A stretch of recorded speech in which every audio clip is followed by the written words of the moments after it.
우리나라의 그 한류 문화 중에 영화가 세상에 굉장히 크게 이슈가 되고 알려진 영화 중에 한 영화라고 꼽는다고 하면 어떤 영화가 떠오르시나요? 예. 기생충, 예, 대본에, 제가 원했던 대답입니다. 기생충입니다. 혹시 그러면 기생충에서 기억에 남는 대사가 있으신가요? 여러 가지 대사가 있을 텐데, 너는 다 계획이 있구나. 예. 제일 유명한 대사 중에 하나일 겁니다. 이거는 아들인 기우인가요? 아무튼 아들이 아버지한테 묻는 겁니다. 그 집에 들어가서 학력을 위조하고 그 집에 가정들이 들어가서 기생하며 살려는 스토리의 영화 내용에 나오는 중에 아버지한테 그 난관이 계속 겹쳐지니까 그래서 아버지 계획이 뭐예요? 라고 말하는 장면이 이 두 사람의 대화 중에 있고요. 그 전에 아들이 사실 저는 거짓말을 하는 게 아니에요. 라고 그 명문대 학위를 위조하는 장면이 있는데 저는 거짓말을 하는 게 아니에요. 앞으로 내가 들어갈 건데 미리 쓸 뿐이에요. 라고 말하니까 아버지가 그 장면을 보고서 이런 얘기를 하죠. 그래. 너는 다 계획이 있구나. 이렇게 얘기를 하는 그런 스토리들이 나오는 장면입니다.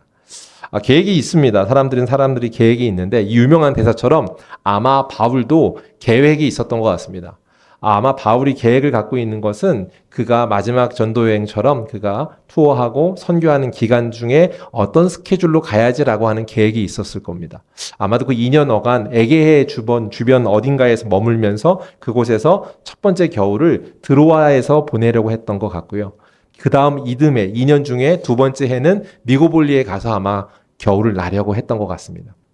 그가 디도서에 썼던 편지를 봐도 그가 마음 가운데 니고볼리로 가려고 했다, 갈 계획을 갖고 있다라는 걸 알고 있으니까 이것은 크게 논란이 되지 않을 분명한 일일 거예요. 그에게 계획이 있다.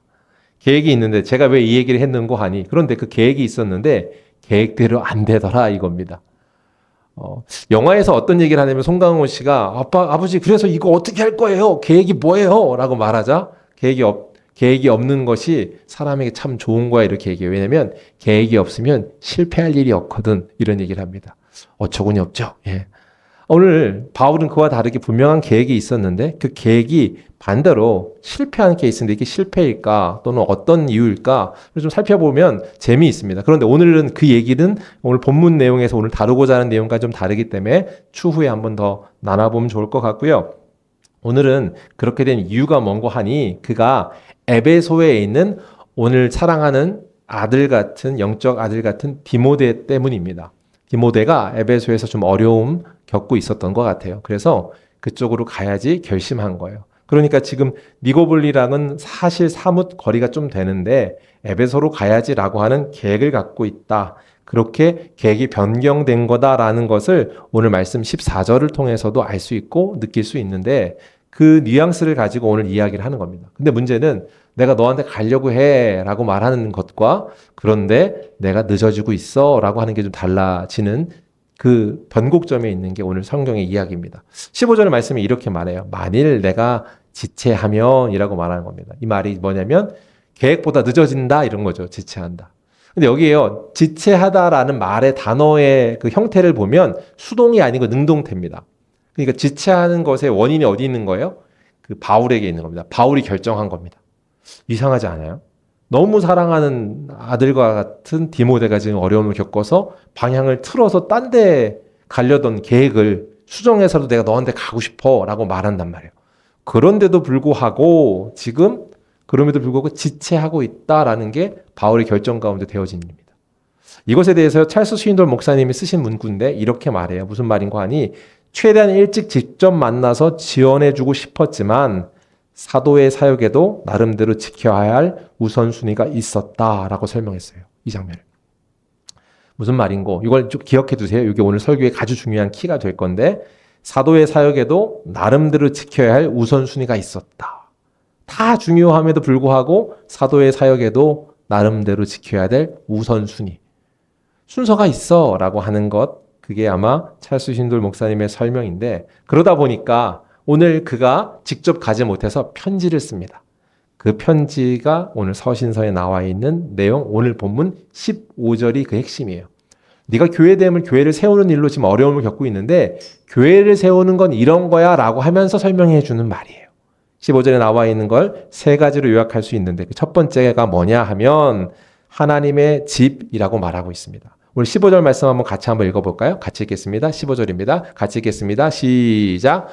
만일 내가 지체하면 너로 하여금 하나님의 집에서 어떻게 행하여야 할지를 알게 하려 함이니 이 집은 살아계신 하나님의 교회요 진리의 기둥과 터니라. 여기서 지금 말해주고 있는데 뭐라고 말하냐면 너희가 그곳에서 지체되어서 내가 못하지만 네가 거기서 하나님의 집에서 해야 될 거 알려줄 건데 알아야 될 게 있어. 첫 번째, 그 집이 무슨 집이에요? 누구의 집이에요? 하나님의 집이라고 가르쳐줍니다. 여기서 집이라고 할 때요, 우리 영어로 표현하면 집은 하우스, 홈 이렇게 아마 번역할 겁니다. 그죠? 근데 하우스와 홈은 좀 구조와 내용, 그 의미가 좀 다를 겁니다. 하우스라고 할 때는 주거 공간으로서 건물 중심으로 집을 의미한다고 하면 홈은 관계 중심으로 가족적으로 가족 중심 구성원 그런 요소들을 나타낼 때 홈이라고 쓸 거죠. 그죠?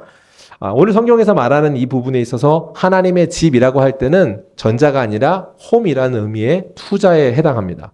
왜냐하면 예수님께서 당신을 집이라고 하는 부분들을 설명하고 교회라는 걸 설명할 때 이처럼 비유하셨기 때문이에요. 성경 말씀을 보면 좋은데 요한복음 2장입니다. 2장 19절에서 21절까지의 말씀인데 요거는 같이 한번 한 목소리 읽어볼까요? 같이 읽겠습니다. 시작.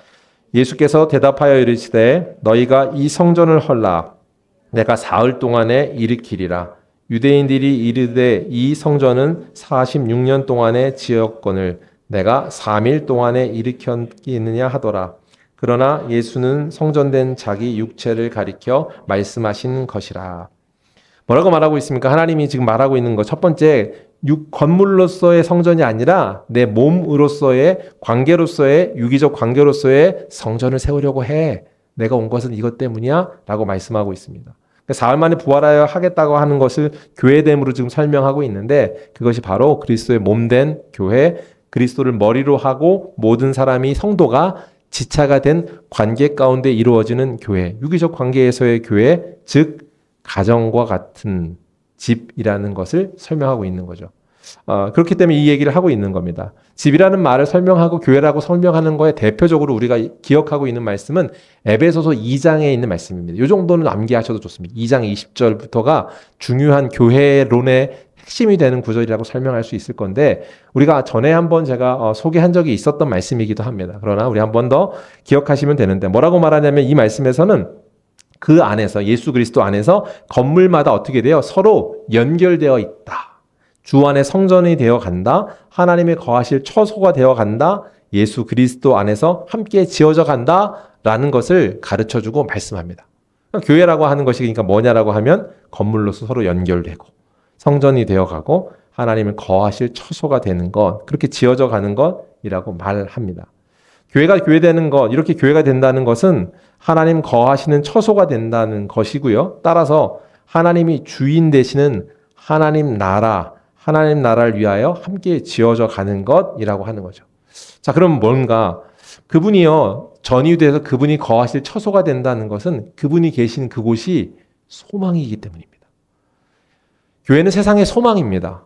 예수 그리스도 그분만이 이 땅에 죽음이고 절망밖에 없는 세상에 빛과 소망이 되시는 분으로 오셨다는 사실을 선포하기 때문이고 그 존재됨을 증명하기 위해 이 땅에 선물로 주신 게 교회이기 때문입니다. 그러니까 저와 여러분이 세상을 향한 선물입니다. 믿으십니까? 여러분이 가정의 선물입니다. 믿으십니까? 약간 분위기가 좀 애매해졌습니다. 우리 남편이 우리 가정에 나의 선물이었나? 이런 생각을 지금 깊이 고뇌하시고 계신데 본디 그렇습니다. 근데 그게 아니라고 느껴진다면 문제가 있는 건데 뭐가 문제일까? 소망이라고 하신 이유는 분명한데 그 이유가 뭘까? 그건요, 두 번째 이 의미 때문일 건데 두 번째 집이라고 말하면서 한 가지 더 설명해요. 뭐라고 해요? 그냥 하나님의 집이 아니라 어떤 살아계신 하나님의 집이라고 했습니다. 그러니까 단순히 그분이 임재하셔서 그분이 거함으로 소망이 되는 공동체라고 하는 것을 넘어서서 살아계신 하나님이라고 말해요. 그 말은 살아있다는 건 생동한다라는 말일 겁니다. 그분이 실제로 전설처럼 우리에게 주어지는 어떤 신이거나 또는 신화로 존재하는 어떤 스토리 속에 있는 누군가가 아니라 우리가 믿는 예수 그리스도는 실로 지금도 우리 곁에 살아계십니다. 할렐루야. 진짜로 여러분 곁에 살아계신가요? 정보를 우리 남편은 믿는 것 같은데 나는 잘 모르겠어요 라고 한다거나 그가 믿는, 우리 엄마가 믿는 하나님은 그런데 나는 그런지 모르겠는데요. 라고 한다면 생동한다라는 말과는 조금 거리가 있는 것일 겁니다. 그러면 진짜로 우리가 생동한다라고 하는 것처럼 살아계신 하나님을 함께하는 교회라는 것은 우리가 그분이 매일매일 삶 가운데 살아있다라는 증거가 드러나는 것. 그리고 그 삶, 우리가 그분께 영광 돌리는 삶을 통해서 나타나는 것. 그게 교회됨, 살아계신 하나님의 집이라고 하는 말, 그 뜻의 의미가 될 겁니다. 이거 어떻게 가능할까요? 여러분은 오늘도 여러분의 삶 가운데, 여러분이 교회잖아요? 여러분이 교회로서 하나님이 살아계신가요? 이 말은요, 하나님이 살아계시다고 하면 우리 말에 하나님의 입술에 하나님의 향기가 나타나는 겁니다. 나 때문에가 아니라 하나님이 살아계시기 때문에 내 입으로는 도저히 할 수 없는 언어의 삶이 바뀌는 것, 그게 살아계시다는 증거일 거고요. 우리 가정이 하나님 때문에 살아나고 우리가 있는 일터가 기준이 우리가 하는 모든 곳에 가는 그 자리가 하나님의 살아계심이 증거로 나타나는 것. 그게 생동한다는 거. 점검해 보는 겁니다. 생동하냐고. 저는 이번 주간에 이제 사춘기 딸과 한번 대화를 깊게 하는 시간이 있었습니다. 이 아이가 투덜대듯이 저한테 얘기했습니다. 그 선생님은, 땡땡 선생님은 왜 나만 가지고 그러는지 모르겠어. 다 그러는데 왜 나한테만 그래? 라고. 나한테만 장난치는데 장난도 아니고 너무 지나친 것 같아. 라고 하면서 투덜대면서 저한테 어떤 사건에 대해서 얘기했습니다. 한참을 듣고 이야기하다가, 그러다가 이런 얘기 저런 얘기 하다가, 그런데 만약 예은아, 하나님께서 만약 그 상황을 너에게 뭔가를 알려주기 위해 하고 계시는 분이라면, 너랑 그 상황에도 간섭하시는 분이라고 너는 믿는다면 하나님이 가르쳐 주고자 하시는 무언가가 있지 않을까? 다른 건 나 모르겠는데 그럼에도 불구하고 너는 예수님을 믿는 사람이니까 그것에 반응하는 태도가 다르다는 걸 통해서도 너의 존재의 이유를 드러내기 위한 기회가 아닐까? 이런 얘기를 나눴습니다. 좀 어려운 얘기일 수 있는데 이 아이가 이걸 알아들었는지 이렇게 대답했습니다. 그래, 선생님은 실수일 수 있지만 하나님이 그렇다고 하면 그런 거지 라고 대답했습니다. 순복하는 것처럼 대답했습니다. 저는 이 대화가 되는 것이 굉장히 신기했습니다. 신기하죠? 별로 안 신기한 것 같은데 저는 얘를 키우는 입장에서 되게 신기합니다. 왜냐하면, 그리고 감사합니다. 왜냐하면 우리 딸 아이가 하나님 때문에 성품이 다듬어지고 결정하려는 기준에 그분이 중심이 있어. 그분이 그렇다면 그런 거야 라고 하는 반응할 수 있는 실력이 생겼다는 것. 그게 생동하신다라고 하는 하나님의 역사의 작은 증거, 우리 사랑의 안에 나타나는 생동하심으로서의 존재하심, 작은 하나님 나라의 시작됨이 되었다고 믿기 때문입니다. 교회는 그런 곳입니다. 여러분의 삶이 교회이고 여러분이 교회이니까요. 저와 여러분이 교회라는 말은 그렇게 우리를 부르시고 우리가 내 입에 그런 권세가, 우리 가정에 그런 하나님의 능력이, 우리 일터에, 여러분 일하는 일터는 사실 교회랑 좀 상반된 모습으로 우리가 살고 있지 않던가요? 그렇죠. 저도 가정과 교회에서의 제 모습을 우리 아들이 다르다고 느낄 수 있을까 하는 염려가 있습니다. 우리는요, 한 면 한 면에 그런 모습들로 산다고. 그런데 매 순간 하나님이 살아계시다고 하면 일관된 우리의 삶의 언어와 행동과 우리의 모습들이 드러날 수 있으리라고 믿습니다. 그러고 싶으시죠?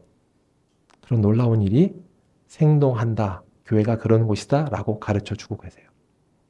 이 말은 굉장히 중요한데 여러분에게도 한번 이 얘기는 계속해서 점검할 겁니다. 저희가 이제 새 가족 과정이 이제 생기고 더세움 베이직이 생기고 더세움 베이직뿐만 아니라 더세움 201 성경 제자 훈련이라고 부를 수 있지만 제자도 형성을 위한 201 훈련, 301 훈련이 이제 시작이 되겠죠. 순서적으로. 제가 갖고 있는 큰 그림 안에서 이것들이 되어지는데 201을 통해서 하나님의 뜻이 무엇인가 성경이 말하는 바에 대한 것들을 배운다고 하면 301을 통해서는 그러면 나에게 주시는 소망은 뭔가 이런 것들을 우리가 찾아가고 발견하는 시간들이 될 겁니다. 그리고 그것들이 여러분 각각의 모양대로 스스로 찾아가는 시간들이 필요할 겁니다.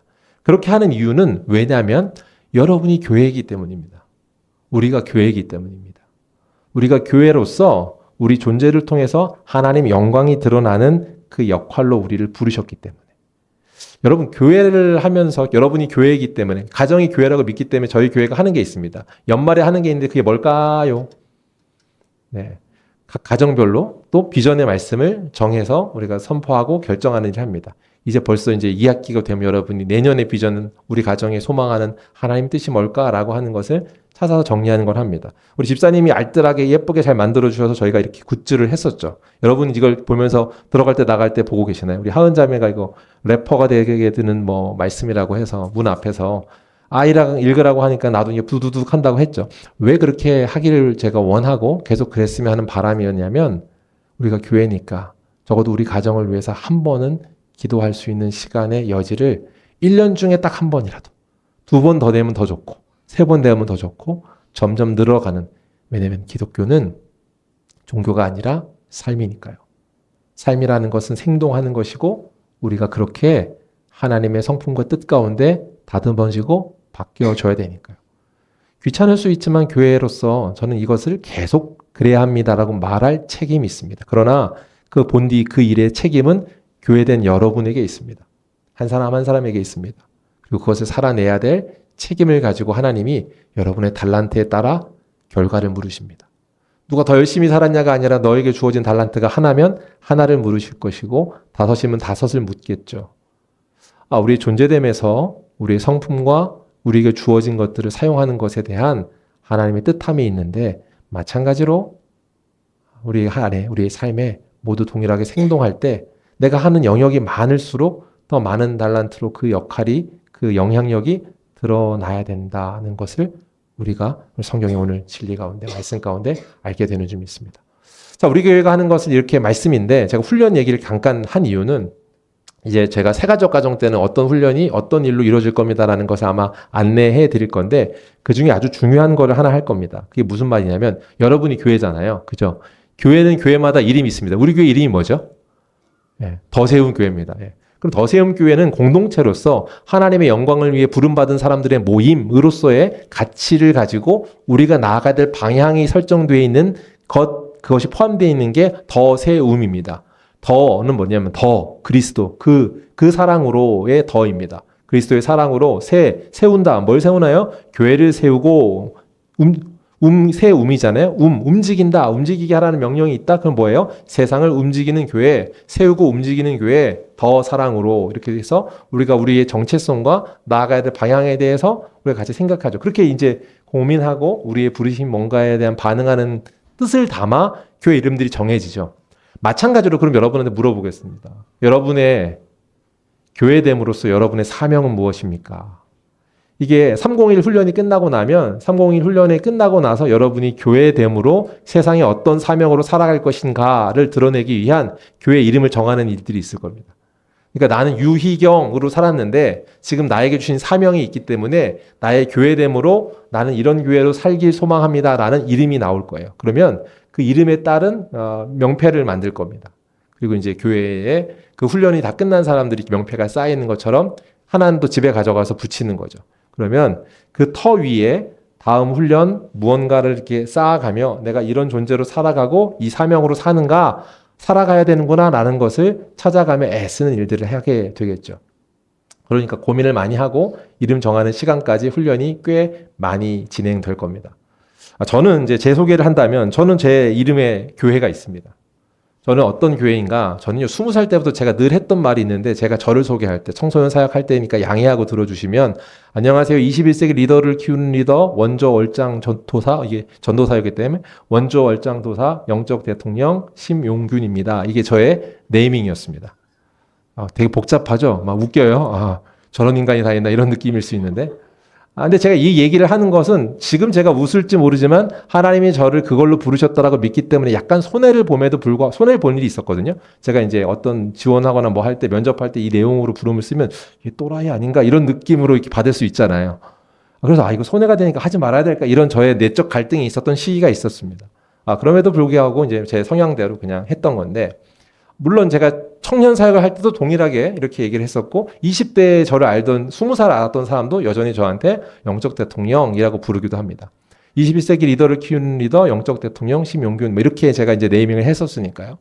여기에 본디 뜻이 뭐냐면 리더를 키우는 리더라고 하는 것이 얼마나 가치 있는 일이구나라고 하는 건 제가 생각할 때 나는 다윗과 같이 앞에 서서 이끌어갈 수 있는 일은 아닐지 모르지만 리더를 키우는 일로서의 역할을 감당할 수 있다라는 믿음 가운데 요나단이 될 수도 있구나라는 것을 제가 인정했던 자리였습니다. 그래서 제 영어 네임을 보면 조나단을 씁니다. 그리고 그 일을 하는 이유는 나는 다윗이 될 수는 없지만 그 역할을 하나님 부르신 데서 감당하기에 충분히 순종하면 가치 있는 인생이다라고 생각하기 때문에 그렇게 썼던 이유도 있습니다. 자, 이게 길게 돌아왔는데 결국 교회 이름은 제가 생각하는 교회 이름의 저의 이름은 리더를 키우는 리더 교회 이 정도가 아마 되어질 겁니다. 이걸 근데 다른 사람이 이해하지 못하기 때문에 직관적으로 한다면 징검다리 교회 또는 모퉁이 교회와 같은 제 역할, 모판이 되는 역할을 하는 게 제 사명 부르심이다라는 걸 담아내겠죠. 그래서 저는 저의 이름이 그렇게 될 겁니다. 여러분 굿즈를 아주 잘 만들 겁니다. 물론 유정선 선생님이 도와주실 거긴 한데 잘 만들 겁니다. 그리고 우리 교회도 놓지만 이 잘 만들어진 것들이 쌓아가는 겁니다. 어떤 훈련을 했네라고 상으로서가 아니라 내가 이 이름을 가지고 이 이름에 가치 있는 교회로서 존재됨을 살아내야 된다라는 것을 늘 생각하고 자극받아야 하기 때문입니다. 그리고 그 일로서의 결단이 내가 이 일로 살아 부름받은 일에 얼마나 기쁨으로 반응하고 있는가를 스스로 거울 삼아 보기 위한 교회의 이름이기도 할 겁니다. 할렐루야. 왜냐하면 교회는 건물이 아니기 때문입니다. 여러분 한 사람이 교회로 살라고 부르셨던 그 부르심에 대해서 10번을 외치는 것보다 단 한 번이라도 우리가 기억하고 기독교가 지식이고 또 어떤 신화가 아니라 삶이라는 것을 우리 삶으로 살아내야 하기 때문입니다. 그래서 이 일을 우리는 계속해서 해나가야 되고 이런 존재됨으로 이렇게 훈련하는 일을 실천하고 이걸 제가 계속 꿈꾸면서 계속 살아가고 있는 거죠. 그런 시간들이 빨리 속히 또 빌드업이 되어가는 그런 은혜가 이제 조만간 오겠죠. 되어질 은혜가 있으리라고 믿습니다. 자, 이렇게 얘기하고 있는데, 자, 그 말을 계속해서 성경이 근거를 갖고 있는데 고린도서 6장에 가면 우리를요 성전이라고 합니다. 성전은 무슨 말인고 하니 성전은 그 성령을 모시는 전이라는 것이고 내 안에 그분이 오셔서 모심으로 내가 해야 될 일이 있는데 그 일이 뭐냐라고 하면 하나님께 영광 돌리기 위함 이렇게 말하고 있습니다. 우리 교회라고 했고요. 우리 교회로서의 목적은 하나님 영광 돌리기 위한 건데 여러분의 처한 상황과 내용들이 다르기 때문에 여러분 각각의 교회의 이름이 필요하다라고 말했던 거죠. 근데 이 일들을 그러면 어떻게 그걸 달성하는가라고 하는 것을 가르쳐 주고 성경이 반복합니다. 원래 본문에 제가 쓴 내용은 요만큼 더 있는데 요거는 제가 스킵하겠습니다. 히브리서에 나와 있는 성경에서 나와 있는 이야기인데 요거는 제가 다음 기회에 하도록 하고 시간이 엄청 많이 갔기 때문에 패스하고요. 그럼에도 불구하고 두 번째 이 원리는 하나는 더 다루고 갈 텐데 누군가 하니 찰스 스윈돌 목사님이 교회라고 하는 말을 쓰면서 설명해 준 부분이 제가 굉장히 인사이트 있었습니다. 그분이 뭐라고 말하는 거 하니 원어에서 말하면 에클레시아라고 써 있습니다. 에클레시아라고 하는 것이 갖고 있는 단어의 의미는 고대 그리스 도시 국가에서는 공적인 집회, 시민들의 모임과 같은 단어로 썼습니다. 공적인 모임과 시민들의 집회, 그러니까 뭔가를 총회를 이루고 결정을 하는 자리로서 에클레시아라고 말을 했다고요.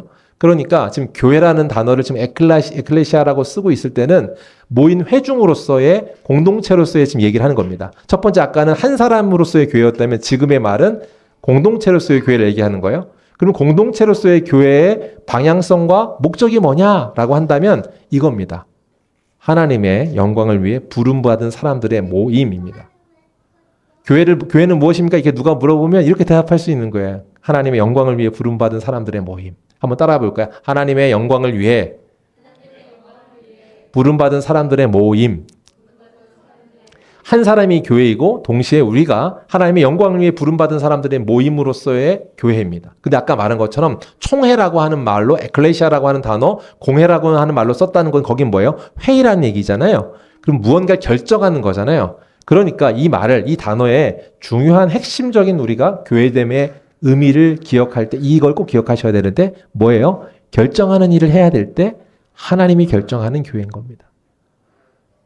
하나님의 에클레시아라고 하는 말, 살아계신 하나님의 교회라는 말은 누가 결정하는 거예요? 하나님의 결정, 살아계신 하나님의 결정이 결정되어지는 것, 그것이 기준이 되는 것이라고 합니다. 세상에서 우리가 교회의 힘을 잃었다, 영향력을 잃었다라고 할 때는 이게 사라진 거예요. 뭐가요? 기준이 사라진 거예요. 하나님이라고 하는 기준이 사라진 것, 상실된 것, 그게 교회됨이 상태, 그 실력이 흐릿해진 이유입니다. 사사기를 봐도 그렇습니다. 사사기 시대의 결과는 뭐였습니까? 그들이 어떻게 해요? 각기 소견에 옳은 대로 행하였더라. 21장 25절에 나와 있는 말씀이잖아요. 그렇게 자기 소견에 옳은 대로 가버린 세대가 그들인데 그렇게 사사기의 말씀이 가르쳐주고 있는데 오늘 성경은 절대 진리가 없다는 것이 아니라 절대 믿음의 대상 그 진리였던 하나님이 있다라는 것을 인정하는 게 교회라는 겁니다. 그러니까 인정만 할 뿐 아니라 결정을 누가 해야 되는 거예요? 하나님의 뜻, 하나님의 마음, 하나님의 생각이어야 합니다. 교회는 무엇입니까? 물으면 교회가 성도의 집입니다. 이렇게 말하면 틀린 겁니다. 목사의 권위로 결정되어진 것을 카리스마 있게 가는 것 교회 아닙니다. 우리가 앞으로도 가야 되는 중요한 것들 중에 하나는 잊지 말아야 될 것은 하나님의 집이라는 말은 성도가 원하니까 해요. 또는 목사가 그것들을 비전으로 받았네요. 라는 식의 어떤 것이 아니라 하나님의 뜻이라고 하는 것들을 분별하며 나아갈 수 있는 실력이 있느냐 없느냐의 차이일 겁니다. 바라기는 더세움교회가 그런 실력 있는 교회 되길 소망합니다. 하나님의 뜻을 분별하고 나아가면 좋겠어요. 그런데 문제는 그럼 하나님 뜻이 뭐야? 라고 하는 질문이 생긴단 말이에요. 왜냐하면 이런 식의 분명한 yes, 선택권이지 않다는 거예요. 무슨 말이에요? 분명한 선택. 학생은 그러면 공부를 해야 될까요? 오락을 해야 될까요? 이걸 선택하는 거는 쉽습니다. 약간 여기서 헷갈리는 분이 있으면 안 되는데 예. 공부를 해야 돼 라고 하는 어떤 게 있습니다. 또한 우리는 도둑질을 해야 될까요? 아니면 우리 남을 희생해 베푸는 일을 해야 될까요? 라고 하는 것을 결정하는 선택하는 거는 명확합니다. 그죠? 그런데 이것도 좋은 거고 저것도 좋은 건데 그럼 뭘 선택해야 돼? 라는 유의 선택이 우리 마음 가운데 자리 잡을 때가 있습니다.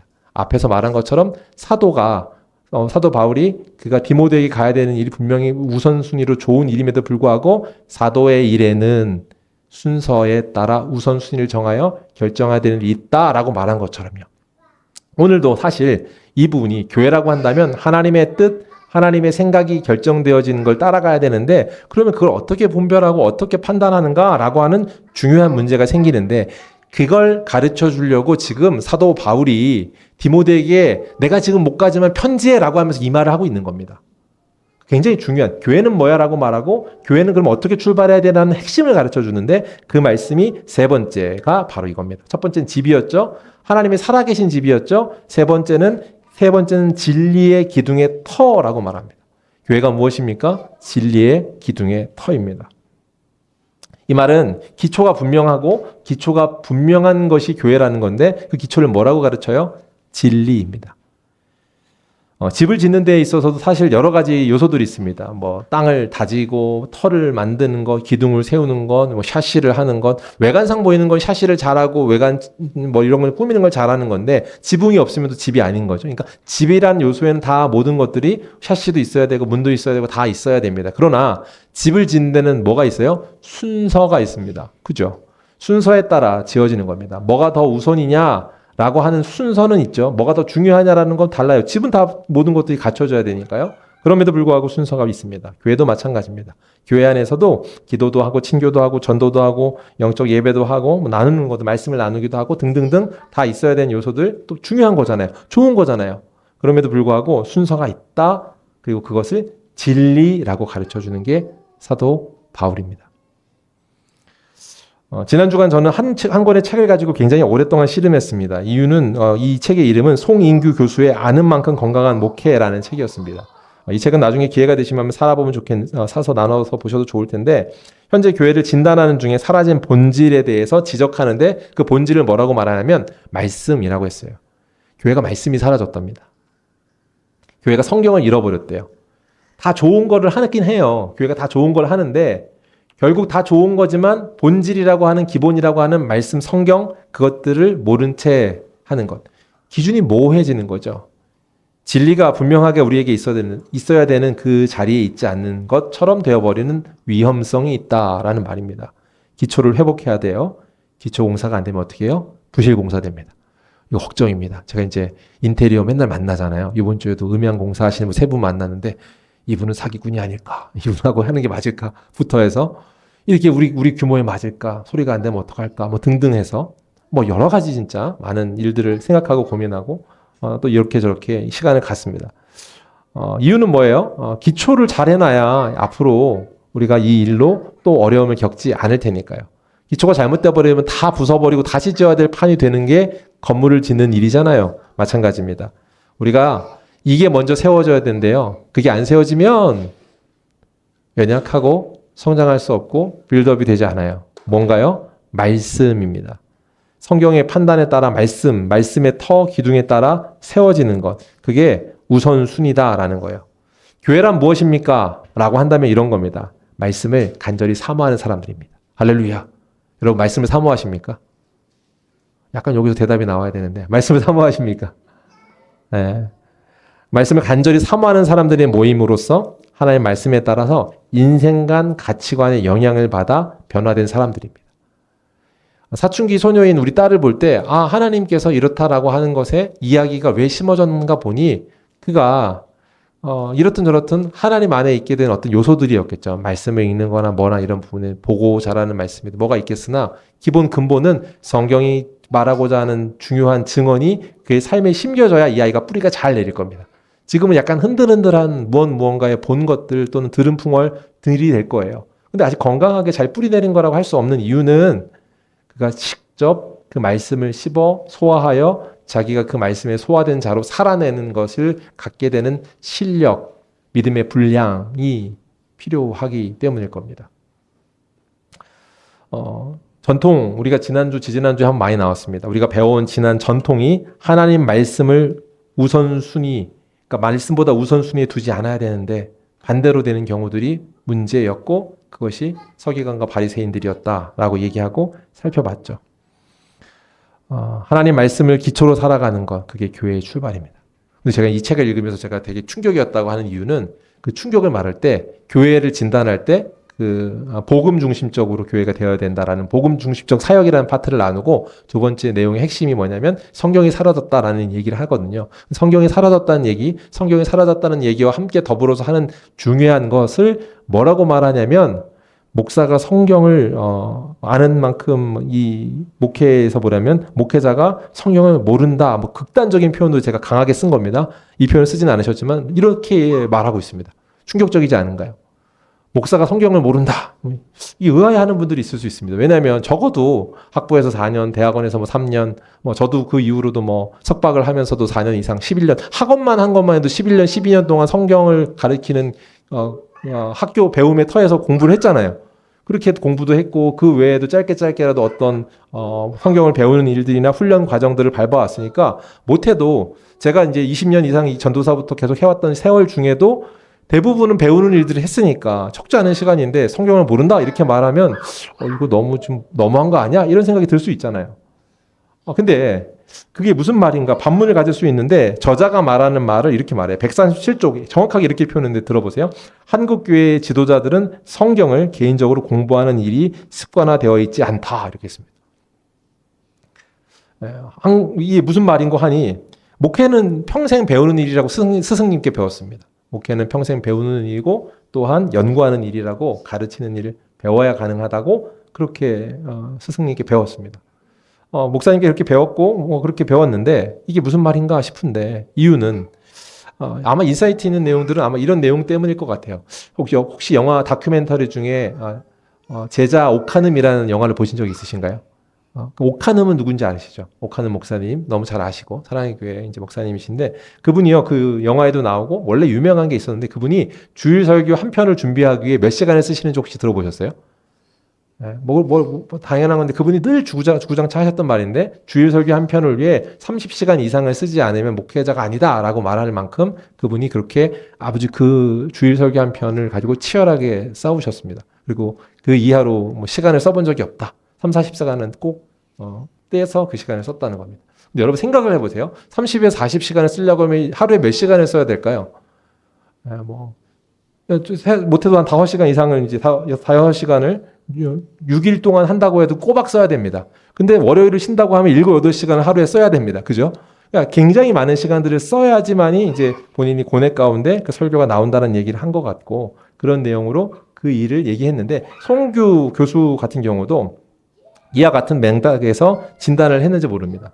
그분이 진단한 내용에 대한 것들 결론부터 말하면 설교나 말씀이나 이것을 다룰 수 있는 실력이 있는 목회자가 되기 위해 시간을 써야 된다. 뭐 이런 내용의 내용이었을 거고 성도들에게 그걸 연결할 때 성도들 역시 그 시간을 떼어서 그렇게 자극을 주기 위한 교회로서 존재해야 한다라고 저는 이해를 했습니다. 무슨 말이에요? 예. 그만큼 이 일, 설교를 하는 것뿐만 아니라 말씀 앞에 우리가 서는 것이 중요한데 그것이 잘 되어지지 않을 때 기초가 흔들려서 무너진다라는 거예요. 아까 설교자에 대한 내용 한 거는 뭐 그런 거예요. 일주일간의 연구나 계속해서 연구 없이 내가 들은 거, 내가 알고 있다는 걸 가지고 얘기하면 그것이 문제가 돼라고 하는 거를 아마 지적하는 겁니다. 전문 용어로 그런 걸 뭐라고 말하냐면 우려먹기라고 합니다. 이렇게 티백 우려먹듯이. 예전에 내가 배웠던 그걸로가 아니라 네가 평생 하나님 말씀에 그것들을 반응하며 살아가라. 내가 성경을 하나님의 말씀, 하나님의 성경이라고 믿을 수밖에 없는 7가지 이유라는 책에서 나올 때 성경을 그렇게 믿을 수 있는 이유에 대해서 말해주는 것 중에 7가지 특징이 있는데 그 중에 하나를 뭐라고 하냐면 신선성이라고 합니다. 그 이유는 뭐냐면 성경은 살아있는 말씀이기 때문에 날마다 읽을 때마다 새로운 말씀의 은혜가 있기 때문에 목회에도 반드시 그리고 여러분이 성경 공부를 하는 것도 반드시 이 자세가 필요합니다. 나 예전에 그건 훈련했는데요. 내가 알고 있는데요. 라고 하는 거. 내가 결국 저건 읽어봤는데요. 라고 하는 식이 아닌 하나님 앞에 겸허하게 나가는 것부터 출발해야 한다라는 것이 아마도 교회 출발에 털을 닦는 거에 진리 가운데라고 하는 것을 가르쳐 주는 것 같습니다. 사랑하는 성도 여러분, 진리 가운데 우리가 말씀이 그렇게 세워지길 주의 이름 축복합니다. 그렇게 세워지는 저와 여러분이 되길 소망합니다. 이 땅에 수많은 교회가 있습니다. 그러나 그 교회가 아닌 하나님이 원하시는 또 하나의 교회가 아닌 그저 그런 그 하나님이 기뻐하시는 교회로서의 우리가 달려갈 수 있는 정말 본질적인 교회가 무엇일까를 고민하며 나아가는 시기가 이 시간 아닐까요? 1년이 되었습니다. 우리 교회는 어떠한가요? 질문 드려요. 여러분, 우리 교회는 홈처럼 느껴지십니까? 홈이라고 하는 것은 소망을 선포하는 곳입니다. 여러분은 소망을 소유한 자로서 교회됨으로써 사람들에게 하나님의 진리, 그분이 유일한 소망이라는 것을 기쁘게 소개하는 유기적 관계 가운데 있는 생명체이십니까? 두 번째, 여러분 살아계신 하나님의 교회입니까? 그분이 주도하여 결정하시고 그분이 내주하심을 통하여서 그분의 결정이라면 예스 하고 달려갈 수 있는 교회, 살아가신 교회라고 말합니다. 세 번째, 진리의 기둥의 터라고 한 것. 우리가 다른 무엇보다 우선순위를 둘 것은 말씀에 근거함으로 말씀을 따라 살아가고 달려가는 교회 되길 소망합니다. 그런 교회로서 우리를 부르셨고 그렇게 우리를 하나님께서 인도하실 줄 믿습니다. 그럴 때 우리가 칭찬받는 교회, 하나님이 기뻐하시는 교회 되는 줄 믿습니다.